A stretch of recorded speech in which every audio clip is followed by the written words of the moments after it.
नमस्कार, news brief देख रहे हैं आप और मैं हूं आपके साथ चिपवन शर्मा। तो चलिए शुरुआत करेंगे बुलेटिन की। रक्षा मंत्री राजनाथ सिंह ने पाकिस्तान को आड़े हाथों लेते हुए कहा है कि भारत से बार बार मुंह की खाने के बावजूद भी ये मुल्क सुधरने का नाम नहीं ले रहा।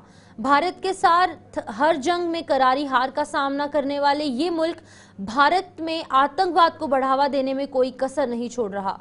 अखनूर में आज वेटनर्स डे के अवसर पर अपने संबोधन में रक्षा मंत्री ने कहा कि पाकिस्तान भारत को अस्थिर करने के लिए आज भी आतंकियों को इस ओर धकेलने में कोई कसर नहीं छोड़ रहा है, लेकिन हमारे सुरक्षा बल उनके सभी नापाक मंसूबों पर पानी फेर रहे हैं।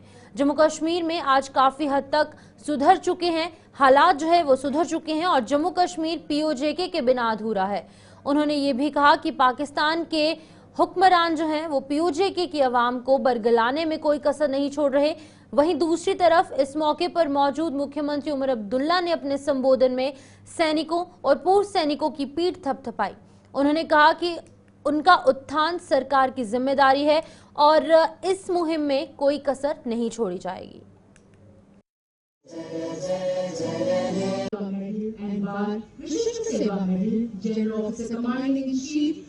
नॉर्दर्न कमांड की ओर से 9 वेटरन्स डे पर आप सभी का स्वागत व अभिनंदन करती हूँ। राष्ट्रगान हमारी राष्ट्र एकता, सम्मान और देशभक्ति का प्रतीक है।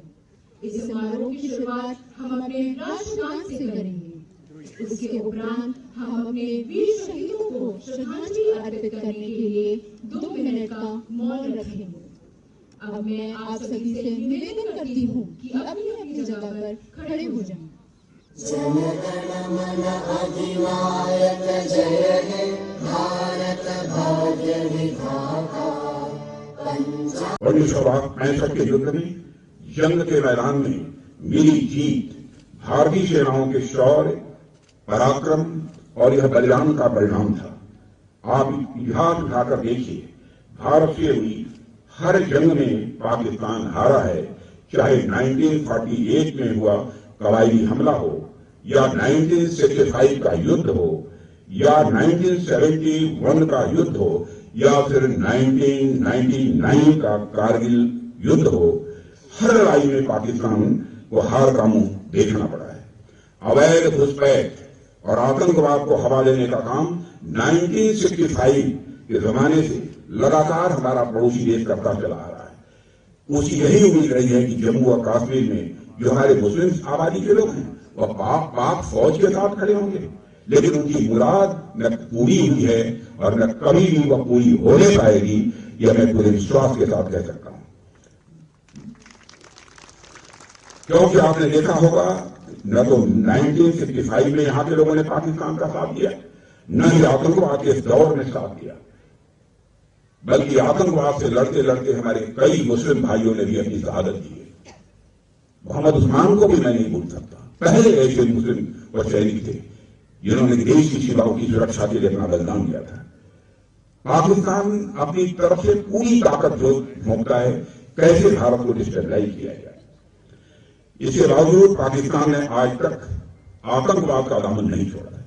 आज ही 80% से अधिक आतंकवादी पाकिस्तान से ही भारत में आते हैं। सीमा पार से जारी आतंकवाद 1965 में ही समाप्त हो गया होता यदि तत्कालीन सरकार ने जंग के मैदान में मिली कई स्ट्रेटेजिक एडवांसेज को बातचीत की मेज पर स्ट्रेटेजिक एडवांसेज में न बदल दिया होता। स्ट्रेटेजिक एडवांसेज हमको मिली थी, लेकिन बातचीत की मेज पर स्ट्रेटेजिक एडवांटेज में हम नहीं बदल पाए। यह आरोप नहीं है, जो हुआ उसके पीछे कुछ समय उनकी कुछ सोच रही होगी, उसकी चर्चा में यहां पर नहीं करना चाहता।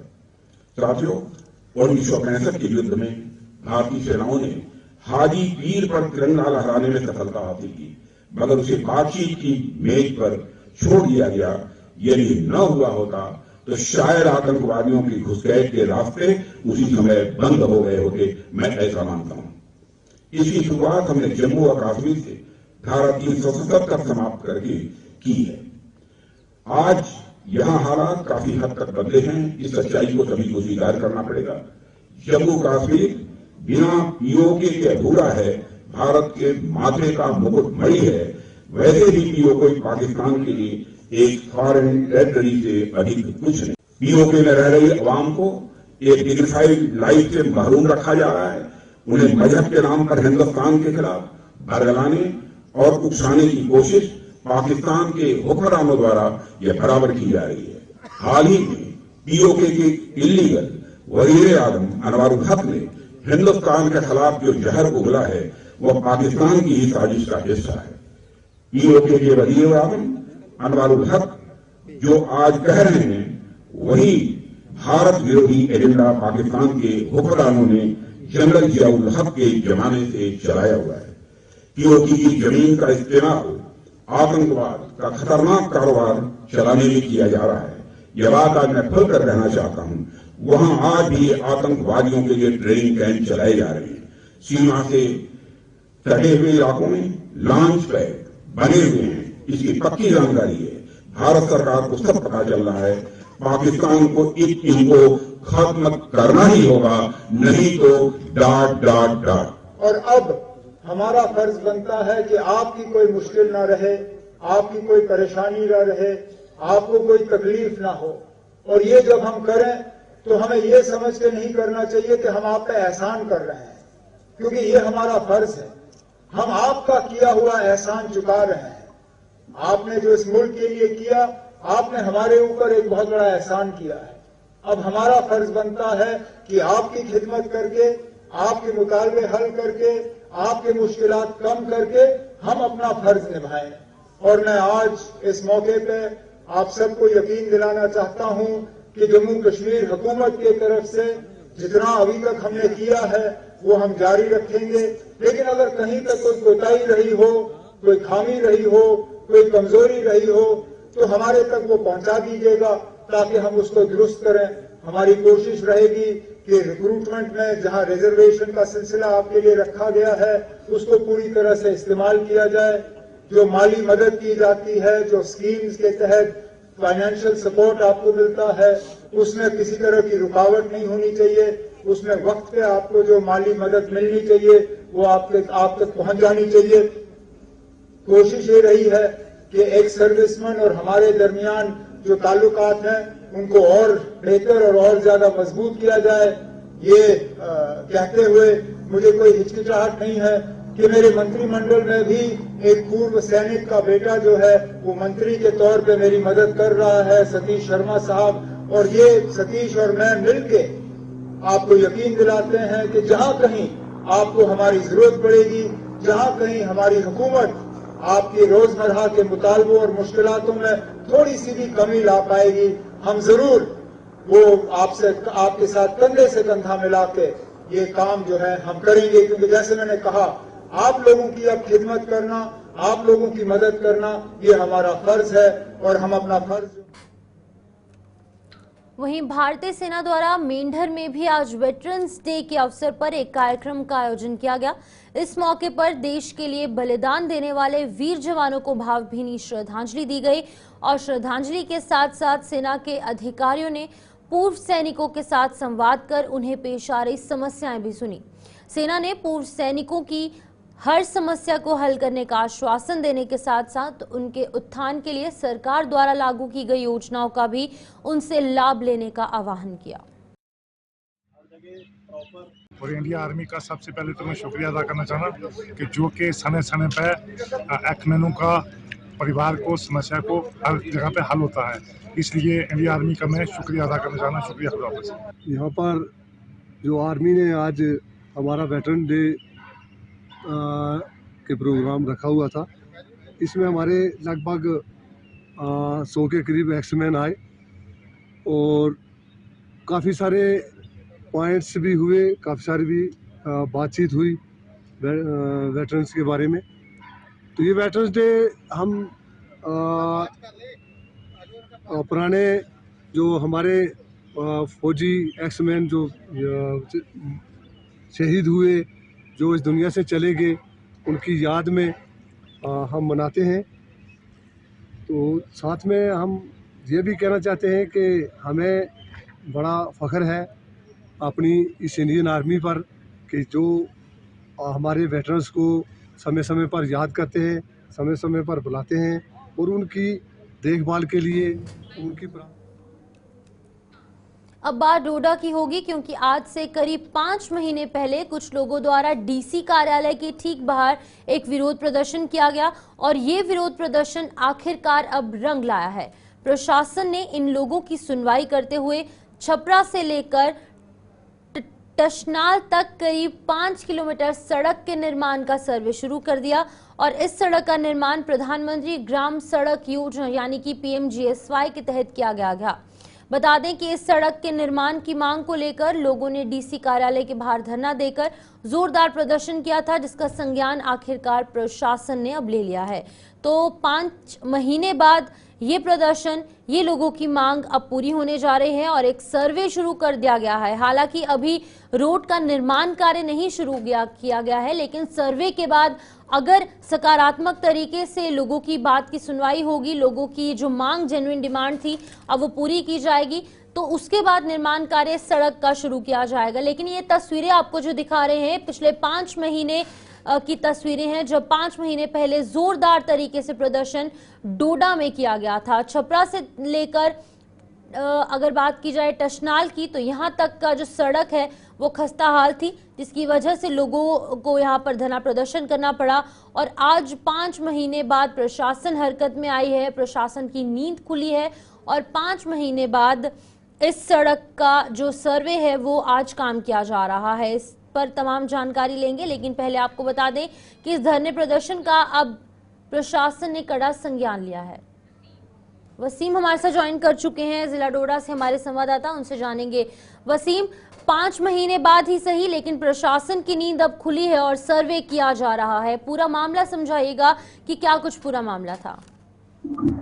बिल्कुल रूपाली, देखिए मैं आपको बताना चाहूंगा शिपन, देखिए ये दूर दराज का इलाका है और इस इलाके के अंदर काफी टाइम से हम देख रहे थे कि ये इलाके के लोग जो है धरना प्रदर्शन कर रहे थे, लोग सवाल भी उठा रहे थे और बेसिक फैसिलिटीज के लिए इन लोगों को काफी ज्यादा परेशानियों का सामना करना पड़ता है। जो रोजमर्रा की जो चीजें हैं, जिसमें आप देख रहे थे कि रास्ते की काफी ज्यादा परेशानी इनको आ रही थी और लगभग 5 से 6 महीने पहले इन्होंने डीसी ऑफिस के बाहर जो है टशनाल के लोगों ने प्रोटेस्ट किया था और उनका यह मानना था कि हमारे इलाके के अंदर रास्ता नहीं है और 4 से 5 किलोमीटर का जो स्ट्रेच है वहां पे रास्ता नहीं बना था और अक्सर जब बारिश वगैरह होती थी तो इन लोगों को रास्ते की काफी ज्यादा परेशानियों का सामना करना पड़ता और पेशेंट को 4 पाई पे लाना पड़ता था।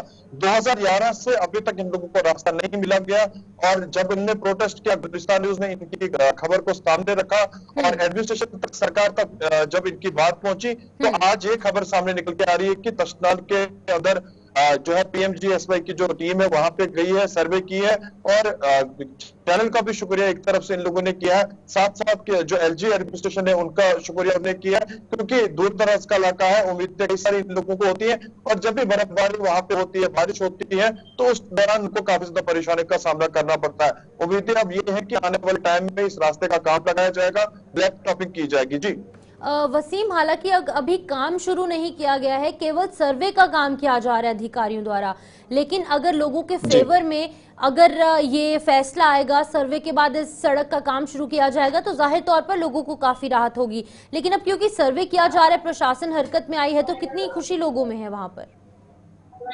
देखिए खुशी काफी ज्यादा, आज सुबह फिर से वो लोग हमसे मिले और उन लोगों ने उम्मीदें कई सारी रखी हैं और ये भी उन लोगों ने माना है कि जल्द से जल्द इस रास्ते को ठीक किया जाएगा, रास्ते की कटाई जो है शुरुआत उसकी की जाएगी और उनका ये मानना है कि ये रास्ता अगर पहले बनाया गया होता तो इस तरह की परेशानियों का हमें सामना नहीं करना पड़ता है। अब तो सरकार ने बात सुनी है, एडमिनिस्ट्रेशन ने बात सुनी है और स्पेशली इस इलाके के अंदर जो PMGSY की टीम भेजी है उन्होंने आश्वासन इन लोगों को दिया है कि कुछ ही टाइम का आपको इंतजार करना पड़ेगा, उसके बाद जो है इलाके के अंदर टीम भेजी जाएगी, कटाई रास्ते की होगी और जल्द से जल्द आपके इलाके के अंदर रास्ता पहुंचेगा।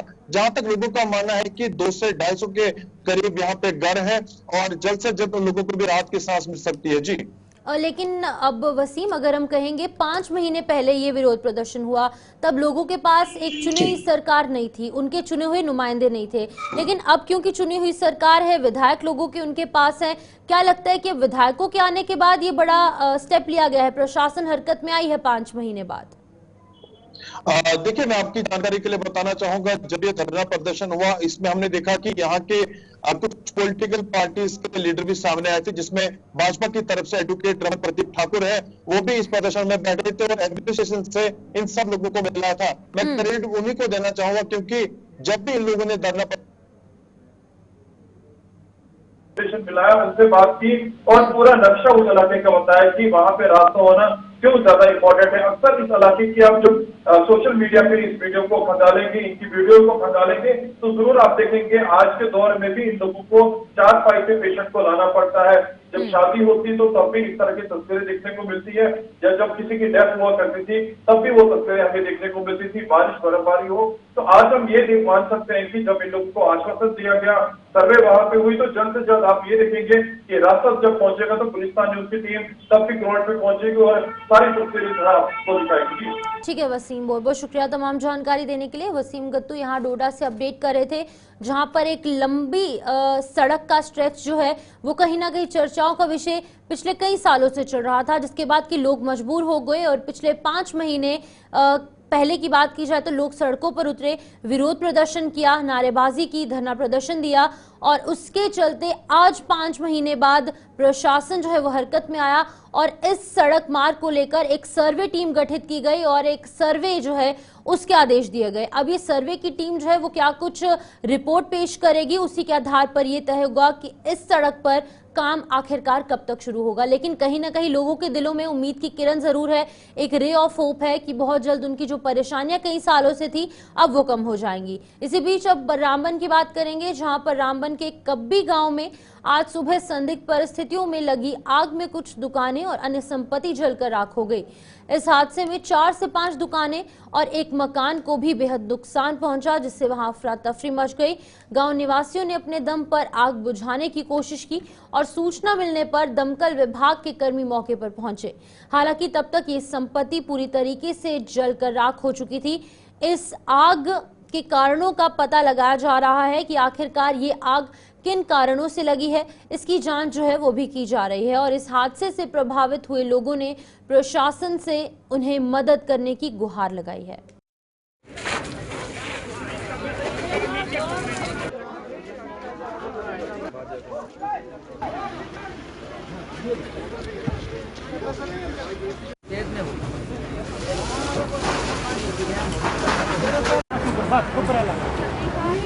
लिखा कोई बात चलता मैं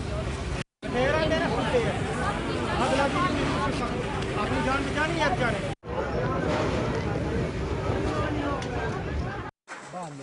सबसे पहले मैं बताऊंगा, सुबह कोई 6:30 पौने 6 का टाइम था। पापा जागे तो उन्होंने देखा यहाँ आग लगी हुई है, उन्होंने आते ही मेरे को जगाया। मैं वहाँ से दौड़ के हम यहाँ पहुँचे तो सबसे पहले देखा जो सेंटर वाली दुकान थी, ये होटल था, वहाँ से बाहर आग निकल रही थी और ऊपर भी आग लगी हुई थी। तो यहाँ बंदे नहीं थे, मैंने बंदों को बुलाया, शोर किया, बंदे आए सारे गांव वाले, पीछे वाली पाइप उखाड़ी हमने, तो इससे पानी हमने फेंका। लेकिन बाल्टी जगहों से कितना पानी फेंक सकता है आदमी, उससे तब तक ये पूरा ही इसमें आग लगी। 4-5 दुकानें थी, बहुत ज़्यादा नुकसान हो गया।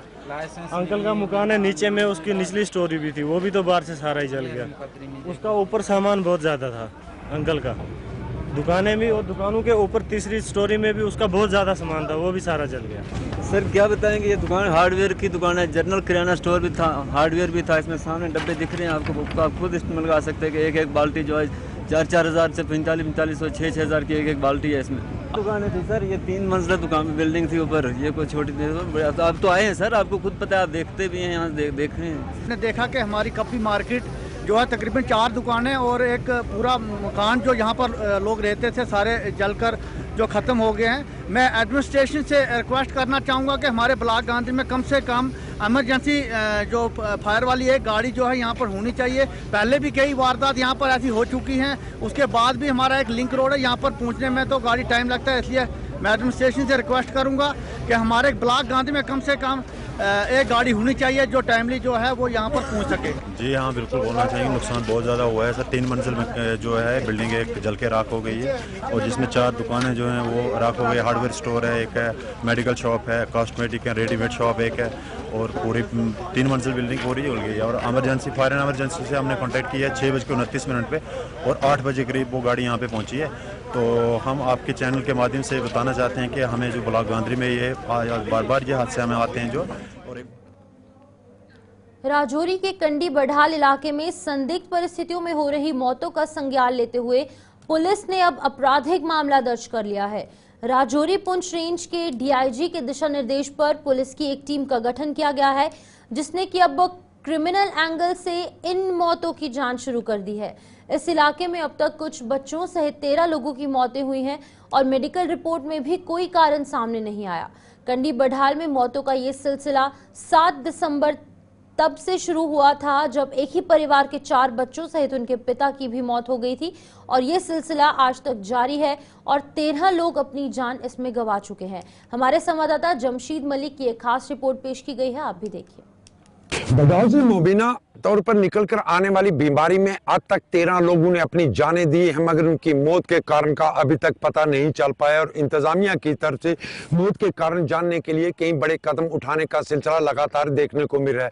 7 दिसंबर को राजौरी के बढ़ाल इलाके से एक ही घर में से 6 लोग बीमार निकलकर सामने आए, जिसमें 4 बच्चे और मियाँ बीवी शामिल थे, जिसमें 4 बच्चों ने और उनके वालिद की मौत हुई। उसके बाद ये खबर सामने आने लगी कि फूड पॉइजनिंग का मामला है, मगर ठीक 3 दिन के मतलब 13 तारीख को दोबारा उसी तरह का एक और मामला एक घर से सामने आया, जिसमें 3 बच्चे मुतासर हुए और उन 3 बच्चों ने भी दम तोड़ दिया।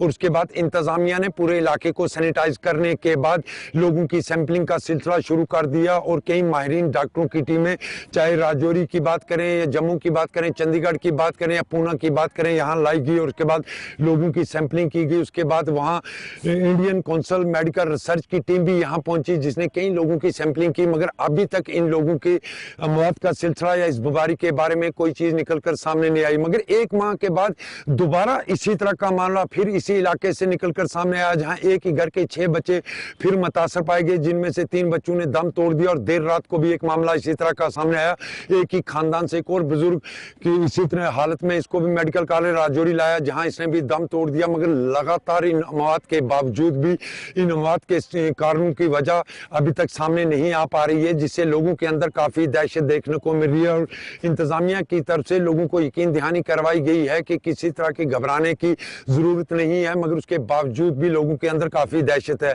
वहीं जिला इंतजामिया, जिला तरक्याती commissioner Rajouri, DIG Rajouri Poonch range और एसएसपी राजौरी भी मौके पर वहां पहुंचे, जहां उन्होंने लोगों से बातचीत भी की, लोगों को यकीन भी दिलाया। और उसके बाद एक तहकीकाती टीम पुलिस की बना दी गई है, क्योंकि मेडिकल की रिपोर्ट जहां तक अभी तक जो आई है, इनमें से कोई चीज इस तरह की निकलकर सामने नहीं आई है जो इन मौत के कारण की वजह बता सके। मगर अब इसको एक क्रिमिनल एंगल से भी जरूर देखा जा सकता है, क्योंकि इसके बाद पुलिस की तरफ से भी इन्वेस्टिगेशन शुरू कर दी गई है।